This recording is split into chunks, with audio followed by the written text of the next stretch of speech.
Bonjour et bienvenue à l'émission La Parole vivante. Cette émission où est-ce qu'on prend la Bible et on découvre qui est Dieu et quel est son plan extraordinaire qu'il a pour nous. Aujourd'hui, on va investiguer, on va explorer un sujet qui nous touche tous, le sujet de la souffrance. Et pour ce faire, on a Michael Caron qui est avec nous. Bonjour, Michael. Bonjour, Simon. Michael, toi, tu es un pasteur dans une église à Shawinigan et tu es également comme un spécialiste ou une personne ressource en counseling biblique. Oui. Là, il y a probablement plusieurs de nos auditeurs qui font « Mais qu'est-ce que ça mange en hiver, le counseling biblique? » Peux-tu nous donner juste un aperçu en quelques secondes? Qu'est-ce que tu fais dans la vie? Certainement. Alors, ce qu'on fait en counseling biblique, c'est on prend la Bible. La Bible est notre autorité pour pouvoir... Parce qu'on croit que, premièrement, la Bible, elle est pertinente pour vraiment connecter à ce que les gens vivent. La Bible a été écrite pour nous, les êtres humains, en quelque sorte. Donc, la Bible se révèle à nous, Dieu se révèle à nous au travers de la Bible. On pense que, étant donné que la souffrance est partout, on croit que la Bible, elle est vraiment pertinente, un peu comme dans 2 Timothée 3,16, qui nous dit ici, « Toute écriture est inspirée de Dieu et utile pour enseigner, pour convaincre, pour corriger, pour instruire dans la justice. » Donc, on croit vraiment que toutes les écritures sont pertinentes, bien appliquées dans la vie de la personne, certainement, mais elle est pertinente pour nous accompagner au travers des souffrances que l'on vit. Donc, toi, ta job, c'est d'équiper les gens qui sont souffrants de différentes manières, les équiper avec la parole de Dieu pour qu'ils puissent faire face à ces souffrances-là, pour pouvoir découvrir ce que Dieu a pour eux, les grâces, la joie en dépit des circonstances, parce que des fois, il y a des souffrances qui ça fait mal. Oui, effectivement. Et puis, je pense qu'il y a 2 manières qu'on pourrait voir ça, où il y a une manière d'apporter vraiment l'Évangile dans la vie d'une personne pour lui montrer qu'il n'y a pas juste souffrance qui existe. Il y a vraiment un espoir. Il y a Jésus-Christ qui est venu mourir à la croix. Donc, tout l'aspect de l'Évangile de Jésus-Christ venu à la croix. Puis, il y a l'aspect aussi de grandir spirituellement au travers des différentes souffrances. Comme je disais, la Bible ne nous dit pas nécessairement le pourquoi qu'on vit des souffrances. On en vit toutes sortes de souffrances, des choses spécifiques à nous. On les vit à différents degrés. Et la Bible ne vient pas nous dire « Ah, bien, pour telle souffrance, voici tel remède ». Je pense qu'il y a vraiment un plan général où ce qu'on est capable de voir qu'est-ce que Dieu veut nous apprendre au travers de la souffrance et Dieu veut nous faire grandir au travers de la souffrance. Et c'est ce qu'on voit au travers de la Bible. Bien, tu parles de ça, je trouve ça intéressant parce que, disons qu'il y a des gens à la maison qui commencent à lire la Bible et puis ils vont voir qu'il y a beaucoup de gens qui ont souffert. Je fais juste à penser les enfants d'Adam et Ève, très tôt. Écoute, Caïn tue Abel. Donc, oui, ça fait de la souffrance aux parents. On a juste à voir. Après ça, évidemment, tu as le déluge et tout ça, mais tu as exemple des souffrances qui peuvent paraître plus banales un peu, mais qui ne le sont pas. Abraham qui dit à sa femme de mentir pour qu'il puisse être protégé. Donc, il y a un lien de confiance qui est brisé là. Juste un peu plus loin, on a Joseph qui se fait vendre par ses frères. Peux-tu imaginer le rejet que quelqu'un peut sentir? C'est atroce. Et exemple, dans la vie, quand Jésus était là, il y a toutes sortes de monde. Il y a la souffrance physique, émotionnelle, psychologique, même démoniaque, où est-ce qu'il y avait des démons qui étaient... Bref, la Bible est pertinente. Non, c'est comme on a parlé dans d'autres émissions que non, la Bible ne parle pas du sida. Non. Mais la Bible parle de toutes les sortes de souffrances et comment Dieu intervient là-dedans. Et j'imagine dans ton travail, tu as ce privilège-là de voir la Bible ouvrir des portes comme la Bible. Comme la Bible, c'est les clés qui rouvrent des portes pour que les gens puissent découvrir la grâce de Dieu. Et je sais pas... Oh oui. Et écoute, étant donné que la souffrance, ça nous touche tous, on voit vraiment... on rencontre les gens qui souffrent, puis on a vraiment un accès direct à l'œuvre que Dieu est en train de faire chez ces personnes-là. Sans banaliser la souffrance qu'on vit, parce que j'en ai vécu des souffrances. Je suis certain, Simon, que tu en as vécu des souffrances, puis on va en vivre encore. Et puis, on ne veut pas banaliser cette souffrance-là. Et puis, on a un accès direct à voir vraiment ce que Dieu est en train de faire au travers de ces épreuves-là, au travers de ces souffrances-là dans chacune de nos vies. Puis, comme tu disais, c'est vraiment intéressant de voir du début à la fin de la Bible, on voit vraiment des hommes et des femmes souffrir. Alors, on voit la souffrance dans la Bible, puis on se dit, pourtant, c'est la Bible, mais on voit vraiment que Dieu est en train de se révéler à nous au travers de cette souffrance-là. Dieu est en train de construire une histoire. Et puis, nos histoires, on est tout un chapitre dans cette grande histoire-là. Ah, c'est super bien dit. Et ce qui est intéressant, c'est que parfois, Dieu a enlevé la souffrance. On va pas voir Jésus qui a guéri plusieurs personnes, mais bien souvent, c'est plus dans l'accompagnement. Et c'est comme Dieu veut révéler sa présence au travers ces souffrances-là, comme tu as dit, pour nous faire grandir. Donc, c'est pour ça qu'on voit encore de la souffrance aujourd'hui, puis que Dieu n'a pas tout comme dit, regarde, il n'y en aura plus jamais, mais plutôt, il dit, non, dans ta souffrance, je vais venir te rencontrer. Et parfois, Dieu nous utilise, nous, en tant qu'êtres humains, pour communiquer cette grâce-là, de dire, hey, Gann, as-tu pensé comment Dieu pourrait intervenir dans telle situation? Comment il veut se présenter à toi? Il veut te faire voir quelque chose de nouveau, déguster une nouvelle grâce. Dieu nous utilise. Et après la pause, on prend une petite pause. Après la pause, je pense qu'il va nous parler de ça. Quoi faire et ne quoi pas faire aussi lorsqu'on rencontre la souffrance, pour nous, évidemment, mais surtout pour les autres, ne quoi pas faire. Et on va voir ce que la Bible ne fait pas non plus. Donc, la table est mise, mes chers amis. Peut-être que vous êtes en train de souffrir à l'instant. Et sachez une chose, comme Michael l'a dit, on souffre tous de différentes façons et c'est rempli de compassion qu'on veut rentrer dans ce sujet-là. Certains d'entre vous, vous êtes probablement en train de vivre un deuil, du rejet, justement, de la confiance brisée au niveau relationnel. Peut-être que vous vivez de la honte par rapport à des péchés. On est rempli de compassion parce que on le voit dans la Bible, ça fait mal. Et on l'a expérimenté nous-mêmes dans notre vie, ça fait mal. Donc, ce qu'on veut faire, on veut, comme Michael l'a dit, on ne veut pas diminuer, mais plutôt vous donner quelques outils que Dieu donne dans sa parole pour qu'on puisse découvrir à quel point il veut intervenir dans nos vies. Donc, restez à l'écoute et on se parle après la pause.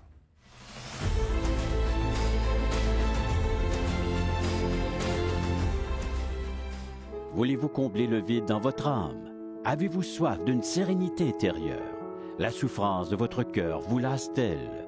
Appelez dès maintenant pour recevoir gratuitement un évangile de Jean pour connaître l'amour de Dieu, un Nouveau Testament pour trouver des réponses à plusieurs de vos questions, le livre Destination finale pour comprendre la nécessité du salut et finalement la Bible et le salut qui nous explique comment recevoir Jésus. Contactez-nous à espoir.ca ou composez 1-877 l'Espoir. Bonjour à vous. Donc, Michael, disons que moi, je rencontre quelqu'un qui souffre. Y a-t-il des choses, des indications que je ne devrais pas faire ou que je devrais faire? En fait, je te pose la question, mais je connais la réponse. Souvent, on est prompt à vouloir donner des conseils. Souvent, les gens, quand on est vraiment cœur à cœur, qui viennent nous partager des souffrances qu'ils vivent. Puis, souvent, les gens vont décider de faire confiance à une, à deux personnes. Habituellement, on ne parlera pas de nos souffrances, à moins que la personne soit vraiment un livre ouvert et qu'il va parler de ses souffrances à tout le monde, mais habituellement, on partage nos souffrances à des gens de confiance. Et puis, souvent, on a juste besoin de parler, de verbaliser sur nos souffrances. Et donc, les gens, quand ils viennent nous voir, souvent, ils ne s'attendent pas nécessairement à avoir des conseils là, dès la première fois que tu les rencontres. Fait qu'ils viennent à toi, puis ils vont partager sur une souffrance quelconque, que ce soit des problèmes dans le couple, que ce soit des problèmes avec leur adolescent, que ce soit un problème de santé quelconque, des problèmes de dépendance, on en voit tellement. Ouais. Fait que les gens souffrent de différentes manières, et puis ils viennent te rencontrer pour te partager sur ce qu'ils vivent. Et puis, souvent, quand on est la personne qui reçoit l'information, il y a un petit stress qui se crée parce que là, on reçoit des confidences. Qu'est-ce que je vais dire? Oui. Et voilà, notre cerveau se met à tourner. Ça tourne. Puis là, on cherche qu'est-ce que je vais dire, quel verset je vais aller chercher. Et c'est comme si on avait cette pression-là énorme de dire « Je dois dire quelque chose ». Oui. Oui, puis quand on se met à la place de la personne qui souffre, souvent, quand que nous, on souffre, puis on va demander, on va parler à quelqu'un, ce qu'on désire, c'est d'être écouté. Ce n'est pas nécessairement d'avoir un conseil, parce que souvent, on les connaît, on connaît les conseils, on sait qu'est-ce qu'il faut faire, mais on a besoin d'être écouté, on a besoin d'en parler. On le voit au travers de la Bible, même dans les psaumes, les psaumes de lamentation, où ce qu'on voit les gens qui souffrent, puis qui ont besoin de parler, puis ils parlent très ouvertement, on le voit dans différents psaumes, puis ils parlent très ouvertement, ils ont besoin de parler. Et donc, souvent, à cause du stress qui est généré quand on reçoit une confidence, notre cerveau qui se met à tourner, on veut être rapide à parler. Et puis, la Bible nous enseigne un principe qui est le contraire de ce que souvent on fait. Est-ce qu'on lit le verset? Allons-y. Parfait. Donc, j'aimerais vous inviter à la maison. Tournez avec moi dans Jacques au chapitre 1. Donc, Jacques, chapitre 1, au verset 19. « Sachez-le, mes frères bien-aimés, ainsi que tout homme soit prompt à parler, à donner des conseils, à dire des versets. » Non, attends un peu, on n'a pas la même version, hein? OK, excusez-moi, je le relis. « Sachez-le, mes frères bien-aimés, ainsi que tout homme soit prompt à écouter, lent à parler, lent à se mettre en colère. » Et c'est dur, ça. Très difficile. Je parle, là, je puise dans mon expérience de maladresse, directement dans ma vie à moi. Tu m'arrives avec une souffrance X, que j'ai vécu quelque chose de similaire.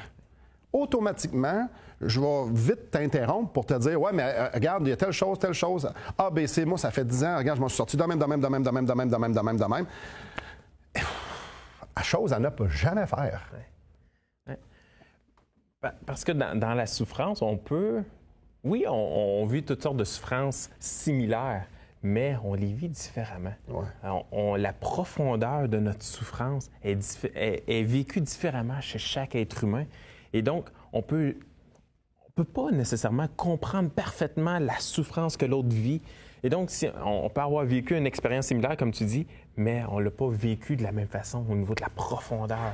Fait que si on n'écoute pas, on ne pourra jamais savoir la profondeur de la souffrance et pouvoir appliquer le bon médicament. Puis une autre chose que je puise encore dans mes maladresses, étant donné que j'ai souffert, mettons, sur sujet X énormément, puis là, tu m'arrives avec un sujet qui est vraiment, vraiment moindre. Tu sais, c'est comme, alors, prends sur toi, là, le grand, là, c'est bientôt fini. Donc, je vais comme comparer ma souffrance et je vais dire, ben, tu dois moins souffrir que moi parce que moi, je souffre plus que toi. Ça manque de compassion, ça. Ah oui, c'est ça. Puis on l'a tous vécu, hein? Ouais. On l'a vécu, puis on le fait vivre à d'autres également parce qu'on est tous maladroits. On veut bien faire. C'est pas par malice qu'on fait ça. On veut bien faire, on veut aider l'autre. Mais souvent, on fait plus de tort que de bien. On peut être simpliste dans notre approche avec les gens, que ce soit avec des proverbes qu'on utilise au quotidien, hein, un de perdu, 10 de retrouvé. Tu vas voir, ça va aller mieux. Oui, c'est ça. Le temps va faire son effet. Et voilà.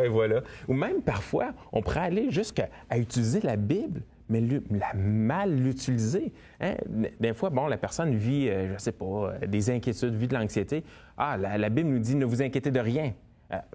Fais confiance à Dieu. Oui. Et puis, lis plus ta Bible, va plus à l'Église, prie plus. C'est tous des conseils qui, peut-être, qui sont bons, mais il y a un moment pour les partager. Et puis, c'est pas nécessairement à la première rencontre. Il faut y aller avec beaucoup de compassion. Il faut comprendre le plus possible ce que cette personne-là vit pour appliquer d'une façon qui est pertinente les Écritures dans la vie de la personne, pour connecter. Une des choses, on est tous sur Facebook, les petits motos, les petits slogans de pensée positive, parfois même c'est des versets qu'on peut mettre comme étampés, comme étiquette. Tu sais, regarde, t'as un bobo là, j'ai entendu cette phrase-là, comme on le dit depuis tantôt, sans comprendre la profondeur. Puis quand on regarde Jésus, c'est tout le contraire de ce qu'il faisait. Jésus, qui était omniscient, qui savait exactement toutes choses, faisait parler les gens. Moi, ça m'impressionne. Jésus faisait parler les gens, pas pour apprendre quelque chose, parce qu'il le savait déjà. Parce qu'il comprenait le besoin des gens de pouvoir s'exprimer. Pour moi, c'est une grande école. Ayant souffert, bien souvent, surtout quand on connaît pas mal bien la Bible, puis on a une certaine maturité, tu fais comme, j'ai pas besoin que tu me dises un verset. Je le connais, le verset, tu vas me dire. Mais plutôt avoir la compassion, ça commence, tout commence là. Wow! Beaucoup de choses à ne pas faire. Hein? Beaucoup de choses qui peuvent blesser ou qui peuvent agacer ou qui peuvent rendre simpliste, mal démontrer ce que Dieu veut réellement dire, comment il veut intervenir. La meilleure façon, c'est tout simplement d'écouter et d'ouvrir notre compassion. Au lieu d'aller puiser peut-être dans nos souffrances à nous pour comprendre ce que c'est la souffrance, puis se rappeler que la personne souffre. Souvent, le silence est la meilleure chose. Après la pause, on va continuer à développer ce grand thème-là. Pour justement continuer à s'équiper par la parole de Dieu. On a vu qu'il fallait être lent à parler et prompt à écouter. On va continuer sur ce beau sujet-là, donc restez avec nous.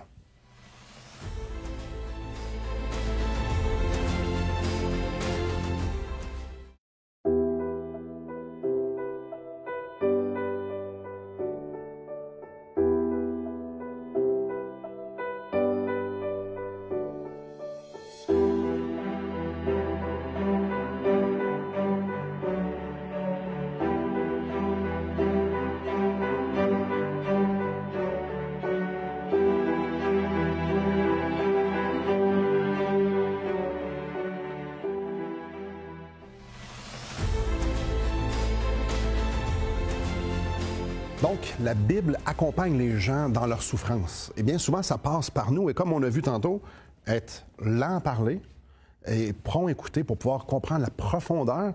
Et il y a d'autres éléments qu'on doit ajouter aussi. En fait, l'élément principal, ça pourrait être quoi, mon cher Michael? Écoute, l'élément principal pourrait être d'emmener les personnes à Christ, à comprendre un peu ce que Christ est en train de faire dans leur vie au travers de la souffrance qu'ils vivent. Je pense que c'est une bonne manière de pouvoir amener la personne là dans son temps. Hein, parce que, comme on disait, il faut écouter d'abord, puis il y a un moment pour amener la personne vers les réalités ou les vérités de la Bible sur Christ. Et je fais juste, quelqu'un qui est en train, exemple, qui a été blessé dans une église, s'est senti rejeté, puis là, il a refroidi, tout ça. Écoutez, puis il faut être délicat. Oui. Il ne faut pas rentrer avec nos bottes sales, dire, regarde, j'ai mes 3 versets, je connais par cœur, voici là. Mais bien, le but, c'est d'amener à Christ, mais parfois, il faut écouter d'une façon bien précise, puis voir où sont les blessures. Oui, tout à fait. Et puis, je crois aussi qu'on peut... les versets sont bons. Ça va pour dire que les versets ne sont pas bons, hein, mais il y a une manière de les appliquer. Et parfois, on peut utiliser la Bible en général pour aider les gens. Emmener la Bible à... pas la Bible, emmener les gens à comprendre une réalité qui se trouve dans la Bible. Comme, par exemple, qu'on est tous porteurs de l'image de Dieu en nous. Qu'on soit croyant, qu'on ne soit pas, hein, qu'on croit en Dieu ou qu'on ne croit pas en Dieu, les êtres humains, on est tous porteurs de l'image de Dieu. On a été créés à l'image de Dieu, c'est ce qu'on lit dans Genèse 1. Exactement. On voit ça dans la Genèse. Et puis, cette image de Dieu-là, bon, certainement, elle a été abîmée avec le péché. C'est pour ça qu'aujourd'hui, bon, oui, on a certaines ressemblances avec Dieu où on a de la compassion, on est capable de compassion, on est capable d'amour, on est capable de voir des situations injustes. Mais tout ça est abîmé. Tout ça est abîmé à cause du péché. Donc, cette image de Dieu qui est en nous doit être restaurée. Et pour la restaurer, Dieu fait son travail graduel. Et on sait que pour grandir, pour être transformé, à quelque part, il y a une souffrance. Hein? On le voit juste à grandir physiquement. Hein? Quand on est dans une poussée de croissance, on a des douleurs à nos muscles, on a des douleurs aux os. Ça fait mal grandir. On le voit même avec juste l'exemple du papillon ou de la chenille qui se transforme en papillon. Il y a toute une transformation qui se fait là. Il doit y avoir une certaine douleur qui est là, mais juste pour dire qu'il y a un principe de transformation qui est nécessaire pour ramener à un certain résultat. Et puis, Dieu se sert des épreuves, Dieu se sert des souffrances dans nos vies, même si c'est douloureux, même si ça fait mal, même si on ne comprend pas nécessairement le pourquoi toujours sur Terre ici, le pourquoi que je vis cette épreuve-là aujourd'hui ou cette semaine, on ne comprendra pas toujours. Mais on est capable de comprendre que Dieu est en train de faire quelque chose de beaucoup plus grand. Dieu est en train de nous restaurer. Dieu est en train de restaurer son image en nous pour nous emmener d'être de plus en plus semblables à lui. Nous avons été créés à son image, donc parfait. Et comme tu as dit, le péché a corrompu et la souffrance, de là découle la souffrance. Mais le but de Dieu, c'est de nous ramener là à tout ce qu'on avait perdu. Donc de nous emmener avec lui au ciel, dans sa présence, mais dans cette relation-là parfaite qu'Adam et Ève avaient, même encore mieux, dans un corps parfait. Et entre les deux, Dieu utilise sa souffrance pour venir nous pointer, pour venir nous transformer, pour venir... c'est vraiment intéressant comme concept, pour venir nous transformer. Puis bien souvent, c'est lorsqu'on fait le plus d'introspection, lorsqu'on réfléchit le plus sur le sens de la vie, sur qu'est-ce que je fais dans ma vie ou ce que j'en suis, c'est quand ça fait mal. Dieu utilise ça. Dieu utilise ce qu'on a, les conséquences du péché, pour pouvoir travailler dans son plan, qui nous restaurer. Et une des choses, je ne voudrais pas que les auditeurs puissent oublier, c'est que Jésus-Christ, tout ça, c'est possible par Jésus-Christ. Donc, Jésus-Christ, lui, ce qu'il a dit, c'est « Je suis le chemin, la vérité et la vie. Nul ne vient au Père que par moi. » Donc, la première entrée, la première façon, c'est de dire « Regarde, le péché agit en moi. Et donc, j'ai un problème avec Dieu. Dieu est parfait, moi, je suis imparfait. Et donc, il y a un problème. La Bible nous parle qu'il y a un gouffre qui nous sépare. Et Jésus-Christ, il dit « Bien, crois en moi. Je suis venu rétablir ça, crois en moi, et on va prendre cette marche-là. Et là, c'est de ça qu'on est en train de parler. Cette marche-là qui va nous emmener à cette restauration-là. Exactement. Exact. Puis, la souffrance, malgré tout, demeure difficile. C'est pas...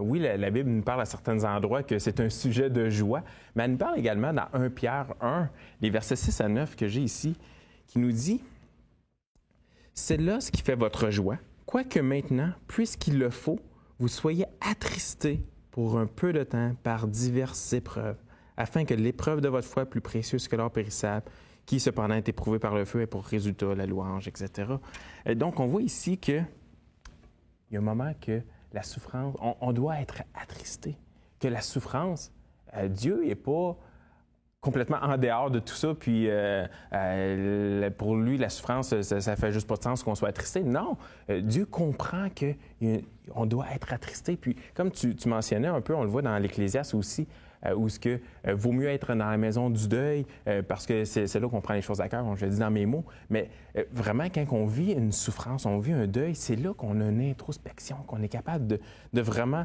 avoir une genre d'autocritique de nous-mêmes, qu'on est capable de rentrer en nous-mêmes puis de voir, OK, j'ai vraiment besoin de Dieu pour pouvoir grandir, pour pouvoir m'emmener là où ce que je ne suis pas présentement. Donc, si on repart avec le début qu'on avait dit, pointer les gens vers Dieu, c'est de leur démontrer que Jésus, c'est la seule solution. Exact. Que la grâce que Dieu veut nous donner dans cette épreuve-là, c'est vraiment la seule chose qu'on a besoin. Bien souvent, nous, on va avoir des meilleures circonstances. Oui. C'est pas tout le temps ça. Non. Et bien souvent, Dieu nous dit, non, je vais être là. Je t'ai pas promis que tu aurais une vie parfaite, je t'ai promis que je serais là. Oui. Et donc, nous, en tant que personnes qui vont aider, ou peut-être si on est en train de souffrir présentement, de dire, ce que j'ai réellement besoin, c'est de Dieu. Dieu est en train, présentement, de purifier ma vie pour que je puisse être de plus en plus à la ressemblance de Christ. On va prendre une pause. D'accord? On prend une pause, on garde cette pensée-là, puis après, on va élaborer. Oui, Dieu veut intervenir. Peut-être que vous êtes interpellé parce qu'on est en train de dire, peut-être que vous êtes en train de souffrir, vous êtes en train d'accompagner quelqu'un. Ah, je vous en supplie, la seule solution, c'est Jésus-Christ. Peut-être que vous êtes inondé. Il y en a beaucoup. Peut-être que c'est vous aujourd'hui. La solution, c'est Jésus. La solution, c'est que Dieu veut être avec vous dans ce que vous êtes en train de vivre. Et peut-être que vous avez besoin de parler, appelez-nous. Les informations sont au bas de l'écran. Peut-être que vous avez besoin d'informations sur d'autres sujets. Venez sur notre site Internet. Il y a plein de ressources. Vous n'êtes pas seul. Dieu est avec vous. Et ça va nous faire plaisir de vous accompagner comme on peut pour vous pointer vers Dieu. Donc, communiquez avec nous, ça va nous faire plaisir. Et restez avec nous. Après la pause, on continue de développer.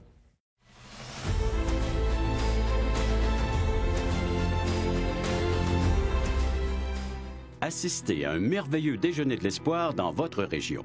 Un invité vous racontera comment Dieu a transformé sa vie et comment son cœur, souffrant, a trouvé une joie indicible en développant une relation personnelle et intime avec Dieu et son Fils Jésus-Christ.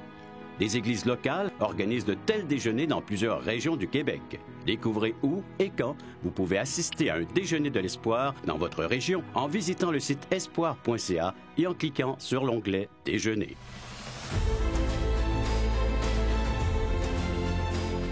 Bonjour. Michael, ce qu'on est en train de vivre aujourd'hui rentre dans le plan global de Dieu. Oui. On ne comprendra pas toujours le pourquoi de nos souffrances. Comme dans les psaumes, dans les lamentations, où on voyait les psalmistes qui criaient à Dieu le pourquoi de leur souffrance. Puis, ils ne comprenaient pas le pourquoi, mais ils savaient que ça rentrait dans la grande histoire de Dieu. Et puis souvent, on peut voir nos vies comme étant une petite pièce de la mosaïque. Et puis, souvent, on regarde cette petite pièce-là, puis on se dit, ben, comment ça fit, hein? Le morceau est inégal. Il est peut-être pas beau, même. Oui, c'est ça, tu sais, on voit différentes couleurs, on se dit, où c'est que ça fit? Mais c'est quand que la grande mosaïque va être faite, le grand portrait va être fait, puis que notre morceau, notre vie à nous va rentrer dans cette mosaïque-là, puis qu'on va voir toute la beauté. C'est là qu'on va comprendre à quel point que notre vie, nos souffrances faisaient partie d'un plan beaucoup plus grand que ce qu'on pouvait voir ici sur Terre.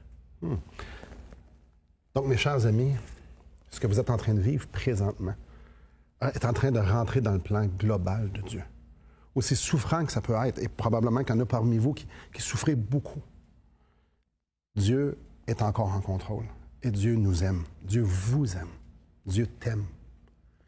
Et ce qui est exceptionnel, c'est que Jésus est venu sur la terre pour justement venir nous libérer de ce corps-là qui est corrompu, qui est péchant, qu'on va mourir. Il est venu nous libérer. Tout ce qu'on a à faire, c'est se tourner vers lui et dire « Sauve-moi. Sauve-moi, je veux être avec toi pour l'éternité. Je reconnais que tu es mort pour mes péchés et je veux t'avoir comme sauveur. » Et Jésus nous dit qu'il va être avec nous jusqu'à la fin. Alors, cette invitation est pour vous. Merci beaucoup, Michael.